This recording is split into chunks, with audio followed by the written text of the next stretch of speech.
keep yourself. Just wait until it's done. Remember the last time when you fly so high.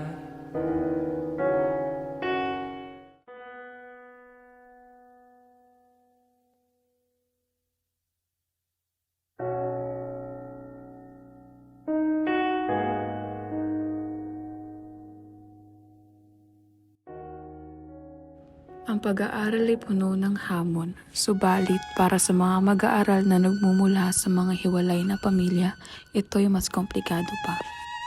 Tayo ay tutuklas sa mga epekto ng pagkaroon ng hiwalay na pamilya sa edukasyon ng mga kabataan. Ano nga ba ang mga pagsubok na kanilang kinakaharap?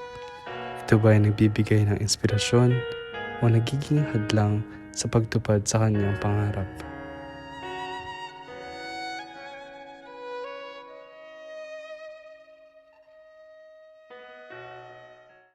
So, hello. Ako si Kurt Daniel Embaredo, currently 19 years old and BS Psych student from FEU Manila.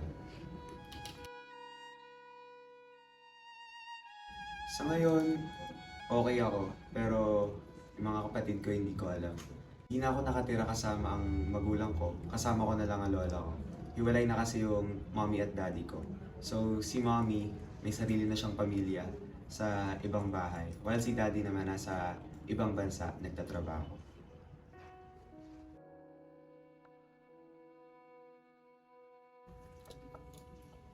Oo naman.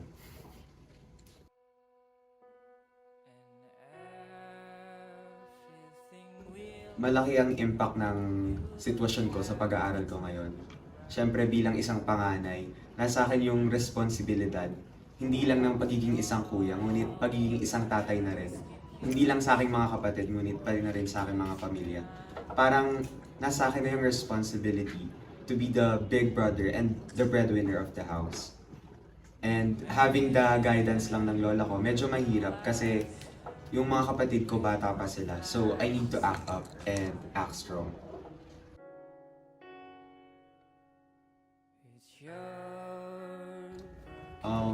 Ako kapag nalulungkot ako or naiisip ko yung ganong thoughts, lumalabas lang ako or minsan tinatawag ko mga kaibigan ko para hindi mag-cloud up yung mga malulungkot na pangyayari sa isip ko. At sa ngayon naman masasabi kong okay na ako kasi yung paghihiwalay ng magulang ko ay nangyari na matagal na matagal na. So sa ngayon, masasabi kong mature na ako at kaya ko nang maging independent.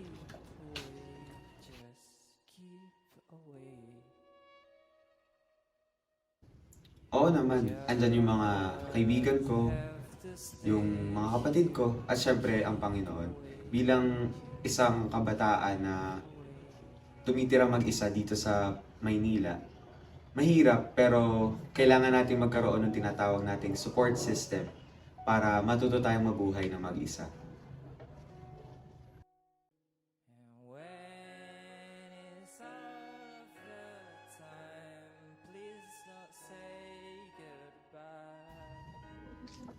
Actually, di ko rin alam yung tamang sagot dyan. Pero siguro, nasa time ako kung saan fini-figure out ko kung ano yung magiging role ko sa isang relationship at kung paano ko maipiput out yung ganong sitwasyon kung saan hindi ko nadadala yung personal problems ko sa relasyon na yun.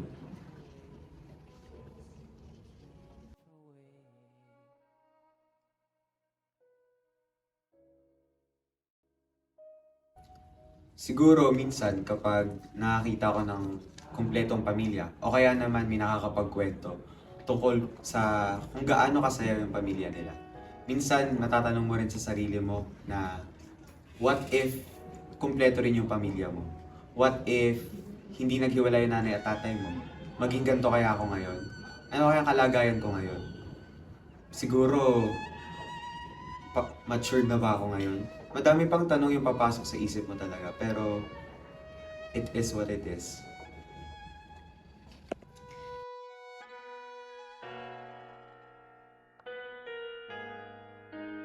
Ako, at some point, I prefer my own company. Pero, syempre, mas sumasaya yung buhay mo kapag andyan yung mga kaibigan mo.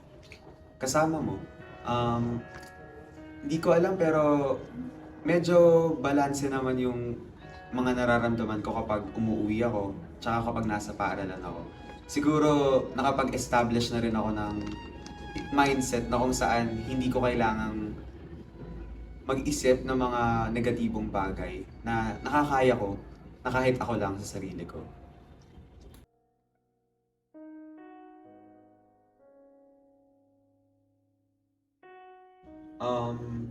Siguro financially oo. Kasi pareho naman silang nagsusustento sa akin. Pero emotionally and physically, I think both silang absent. As sabi ko nga kanina, I have built a mindset na parang kinakaya ko na on my own. And I think it contributes din sa pagkawala nila. Na kung saan, dahil sa matagal nilang pagkawala, na-build ko yung gantong version ng sarili ko. Na-build ko kung gaano ako ka-tapang at gaano ka-strength mag-isa ngayon. Remember the last time when Siguro hindi naman natin maiwasang makakuha ng trauma. Lalong-lalo na kasi naghiwalay yung magulang ko during high school. So it was like one of my turning points in life. Na kung saan na-force yung sarili ko to mature and grow up at a young age. And ayun, I think masasabi kong may iba-ibang epekto ang paghihiwalay ng magulang ko sa akin. And nasa sa akin na yun kung magpapa-apekto ba ako doon or hindi. keep away, just keep away. Ang masasabi ko lang para sa mga estudyante kaparehas ng sitwasyon ko ngayon ay siguro lalagpas rin yan. It gets better. Marahil ngayon mararamdaman mo na parang pinagsukluban ka ng langit at lupa, na parang wala na, tapos na yung buhay mo kasi malungkot. Pero hindi, it gets better. Palaging meron nga tayong kasabihan, there's a rainbow always after a rain. At siguro, kailangan rin nating maging optimistic sa lahat ng bagay. Kasi kapag tama na yung panahon, kapag andyan natin yung tamang timing, talagang yung joy na ma-feel mo kapag nandun ka na sa moment na yon. Wala siyang katumbas. Tsaka, there's still so many things na madidiscover mo all throughout your life. So, don't give up and it always gets better. And everything will fine. You don't have to run. Ang pagkakaroon ng kumpletong pamilya ay hinahangad ng lahat ng tao. Subalit, hindi lahat ay binibigyan ng pagkakataon na maranasan ito. Ang unang iniisip ng iba, kapag ikay galing sa watak na pamilya, ay wala kang kararatingan sa buhay. Sa dahilang hindi kakompleto sa mga taong gagabay sa'yo. Hindi alam ng lahat na karamihan sa mga taong matagumpay ay nagmula sa watak na pamilya. Gaya nila Keanu Reeves, Alicia Keys, at lalo na si Barack Obama, na siyang nagmula sa isang single parent family. May mga problema talagang dadaan sa ating buhay. Problema man ito sa ating pamilya, sa sarili, o sa paaralan, ngunit wala tayong magagawa kundi humanap ng paraan upang malampasan ito. Ang lahat ng buhay nga ay sa tinatawag natin naka-extreme difficulty. Ang importante lamang dito ay kung anong gagawin natin para palampasan ito. Ayon nga kay Kurt, everything does get better. Ang kailangan lang natin ay ang lumaban. Ang pagkawatak ng isang pamilya ay isang pagsubok sa buhay. Pangyayari na walang may gusto at nagdudulot lang ito ng kalungkutan. Ngunit, base sa aming nakapanayam, iba-iba ang kanyang paraan upang malagpasan ang pagsubok na ito. Maaaring siya ay lumalapit sa kanyang ibang pamilya o kaibigan para sa suporta, o siya man ay lumalahok sa mga iba't ibang aktibidad na may tatanggal ang kanyang kaisipan rito. Mula rin sa aming nakapanayam, maaari din ito magpalakas sa isang tao, magbigay ng laban upang ipagpatuloy ang araw-araw na buhay at ginagamit niya rin itong inspirasyon upang ipagpatuloy ang kanyang pag-aaral. Sa mga araw na mahirap ang pinagdadaanan ni Kurt, nakapursige siya dahil sa paalala na siya ay may abilidad na makita ang positibo sa buhay, kahit masama ang mga hinaharap niyang sitwasyon. Sa halip na sumuko, alam niya na hindi ito pwede na opsyon. Minsan ang kailangan lang natin malaman ay may mga tao rin sa buhay natin na humahanap ng mabuting kalagayan sa atin. At ito ay nakakatulong na ang ipaalala sa atin ang maging mabuti ano man ang mangyari. Una sa lahat, nakakadismaya na may mga pamilyang nakakaranas ng ganitong sitwasyon at nakapanlulumo na ang madalas na pagkikitnaan nito ay ang kanilang mga anak. May mga ibang bata na kadalasan ay di maiwasang bumili sa pagitan ng kanilang dalawang magulang at ang minsang dahilan ng pagpersa nito ay napupwersa sa batang mabuhay at mag-isip mag-isa. Ang mga pagsubok ng wasak na pamilya ay di dapat nararanasan ng isang bata. Pinagkakaitan sila ng pamilya na makakahubog dapat sa kanila bilang isang tao. Para sa mga magulang, sana tandaan at isipin mabuti ang bawat desisyon na ginagawa dahil ito ay direkto nakakaapekto sa kanilang mga anak. Si Kurt ay isang mag-aaral ng psikolohiya sa FEU. Subalit sa kabila ng kanyang pag-aaral, may mga personal na pagsubok siyang kinakarap.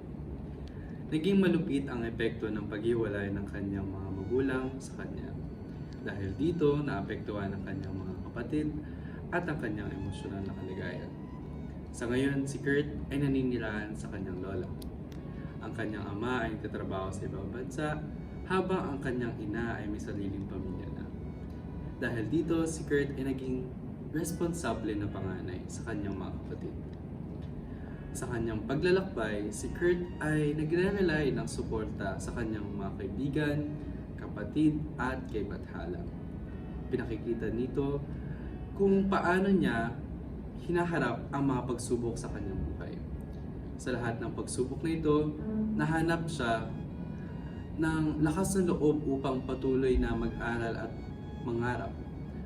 Pinindigan niya ang kanyang pangarap na matagumpay at maging inspirasyon sa kanyang sariling pamilya.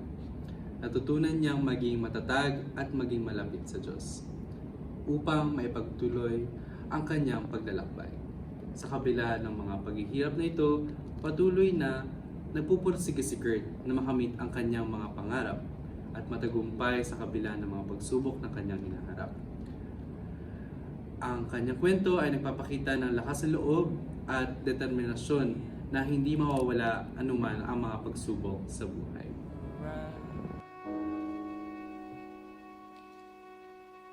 And all the hands keep your soul. Just wait until it's done. Remember